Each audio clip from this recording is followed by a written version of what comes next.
Hey everybody, my name is Vojchehoske and welcome to the Real Estate Classroom YouTube channel. So in today's video, we're going to discuss the promissory note and the mortgage. In my next video, we're going to discuss the deed of trust, all right? It just seems like the promissory note, the mortgage, and the deed of trust is very difficult for students to understand these concepts. So I want to make sure that I do a good job on this video, but the promissory note and the mortgage is where we're going to start, and I'm going to give you everything that you need to know in this video.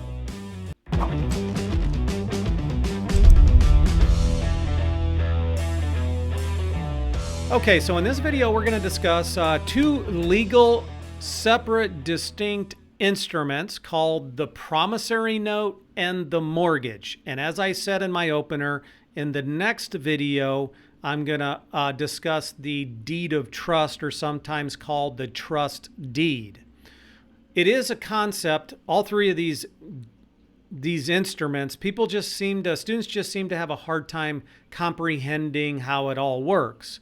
But we're going to do our best in this video to conceptualize it. So the way I like to approach this before we actually get into anything here is because most of us have purchased vehicles and most of us have borrowed the money from the bank for the vehicle.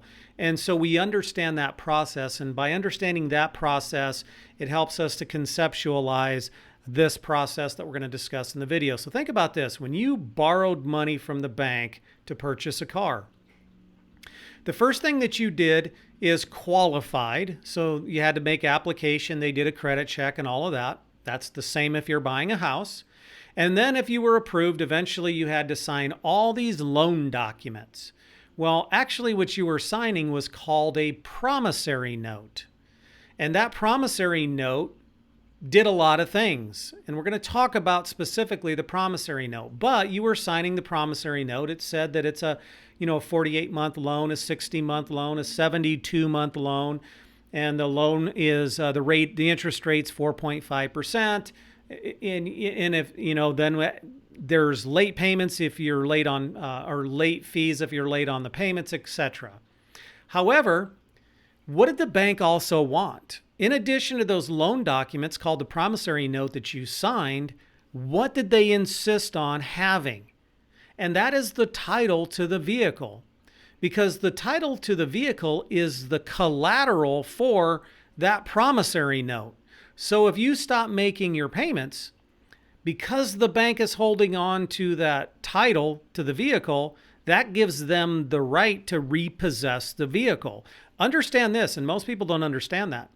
If the bank did not have physical possession of that title, you signed the promissory note, they gave you the money, but you failed to deliver that title to the bank, they actually did not have the legal authority to repossess the vehicle if you stop making your car payments. It's the same way with the promissory note in the mortgage. So instead of the title to the vehicle, the bank, in the case of a home loan, wants the mortgage. And we have to understand these two distinct, separate, individual legal documents. So let's define both of them. The first one is the promissory note. The promissory note is a loan document whereby the borrower, also known as the mortgagor, promises simply to repay a debt over a specified period of time at a certain interest rate. Now, promissory notes can be secured or unsecured. In the case of borrowing money for the vehicle and the bank asking for the title to the vehicle, that's what we called a secured note. If you got a signature loan where you just went down to the bank and borrowed a couple $1,000, in fact, overdraft accounts for your checking account is considered an unsecured promissory note, because there's nothing that the bank can repossess in the case of a default of payments. Now, a mortgage is an instrument. It's a legal document that pledges or gives the actual real property as security or collateral for the loan in case the borrower defaults. It is like the title to the vehicle, if you will. All right, the mortgage is the collateral for the promissory note that the borrower is going to sign. All right, in today's video, we've already started, but just some key terms, key real estate terms that we are going to hone in on.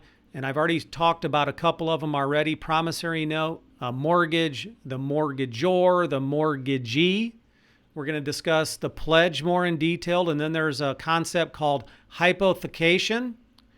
We need to know about defeasance clause, an alienation clause, an acceleration clause, assignment of rents, and a satisfaction piece. Now, some of this we've also discussed in previous videos as well, but these are really key terms that we have to know when we're discussing the promissory note, the mortgage, and a deed of trust. All right, let's start with the promissory note first. Understand, as we said before, a promissory note can be secured or unsecured, and it's basically a document that provides evidence of a loan. And it's evidence of a loan between the mortgagor, who's the borrower, and the mortgagee, who's the lender. And it's just considered a basic loan document. Now, there is some important language that's typically included in this promissory note. Number one, it'll typically state the amount that's borrowed. It'll state the interest rate at which the bank is loaning you the money. It'll have a place for the time, place, and the amount of the monthly payments to be paid. It'll discuss whether or not there's a prepayment penalty involved or not. And if there is, what are the terms of that prepayment penalty? And then it usually builds in a lot of consequences if the borrower defaults, such as late fees and the lender's right to call the note due, those type of things. And then typically it will also state if it's a secured or unsecured promissory note. So maybe it'll identify the collateral, like the title to the vehicle or the mortgage to the house. All right, that's a promissory note. Pretty simple.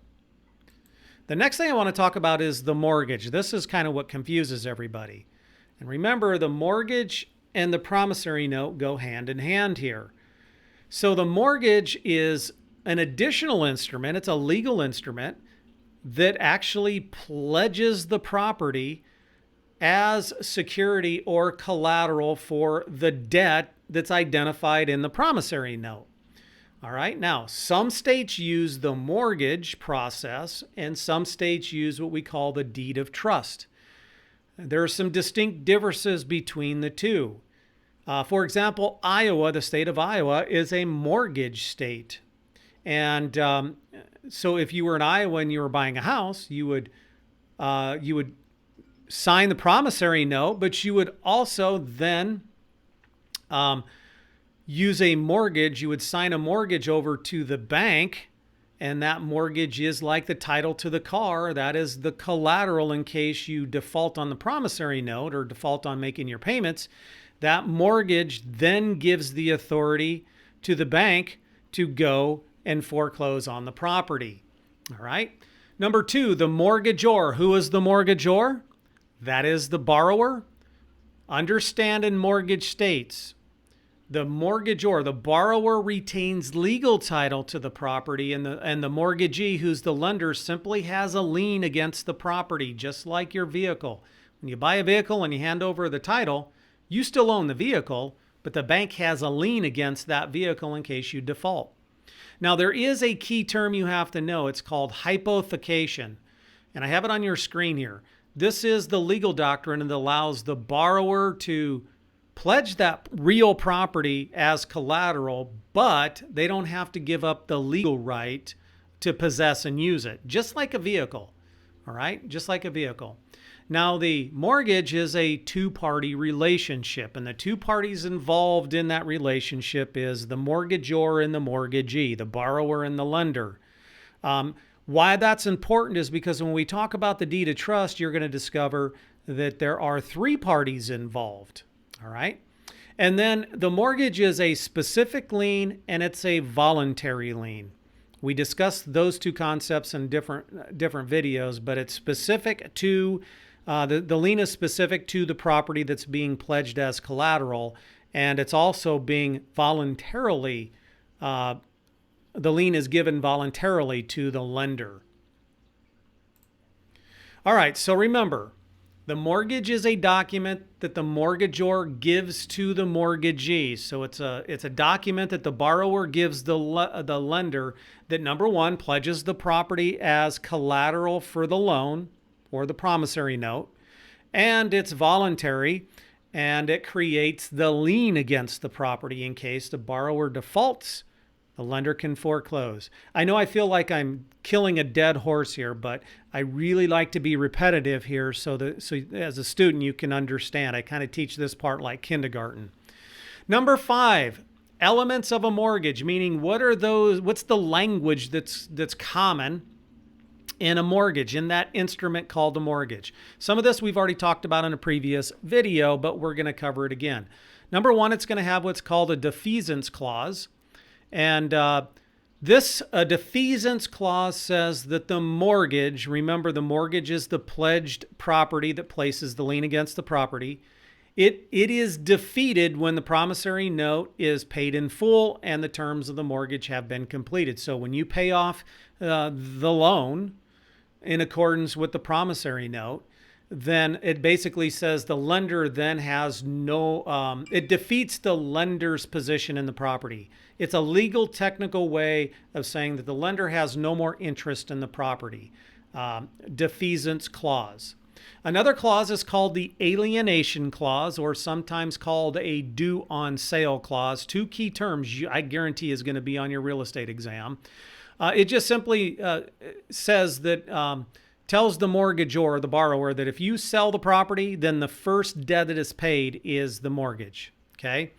The acceleration clause, this permits the mortgagee. Now, who's the mortgagee? The mortgagee is the lender. 2 E's in lender, 2 E's in mortgagee.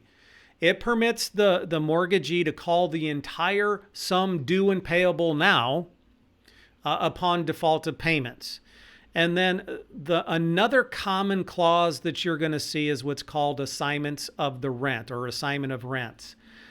This was really popular, or this really came to light in the mortgage crisis of 2008, 9, 10, 11, where all these investment properties, the landlord was going bankrupt.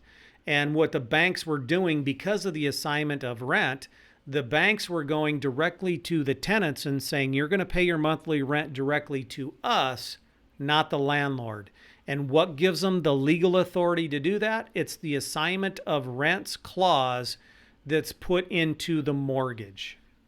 A couple other things I need you to know about a mortgage. Number 1, when that mortgage is paid in full, or that promissory note is paid in full, and the borrower has adhered to all the terms of the mortgage, what's the proof that it's been paid off? So think about the car loan. So you give the title to the bank because that's collateral in case of default. But when you pay off the promissory note, when you fulfill the terms of the promissory note, you've made your last payment, what happens? Well, the bank sends you the title back and it'll say lien removed on the title. It removes the lien, right? That is the evidence that the promissory note was paid in full, or the loan was paid in full. Well, what the bank or the lender, which is the mortgagee, what they're going to send you once you've completed the terms of that promissory note, they're going to send you what's called a satisfaction piece, or sometimes called a mortgage release. And that is the evidence that you paid this loan off in full. And then the last thing is, we keep talking about default. What happens if the borrower defaults on payments? Well, you really need to know that if, for example, you're in the state of Iowa that's a mortgage state, then the foreclosure has to be a judicial foreclosure. In our next video, when we talk about the deed of trust, in those states that use the deed of trust, that is a non-judicial foreclosure. 2 terms that you have to know. Basically just means that in the state of Iowa, for example, if you have a mortgage and it's foreclosed upon, it has to go to court, and actually the foreclosure process has to play out in front of a judge. That's simply what it means. So, All right, if you're going to continue studying, I highly recommend that you click the Deed of Trust video to my right here, because the Deed of Trust and the mortgage and promissory note kind of go hand in hand. And if you have not subscribed to our channel yet, I would really appreciate you doing that. Click the little circle to my left, and like always, if you have a question or you'd like to leave a comment, put it down below in the comments section, because we love comments and questions. I'll see you in tomorrow's video.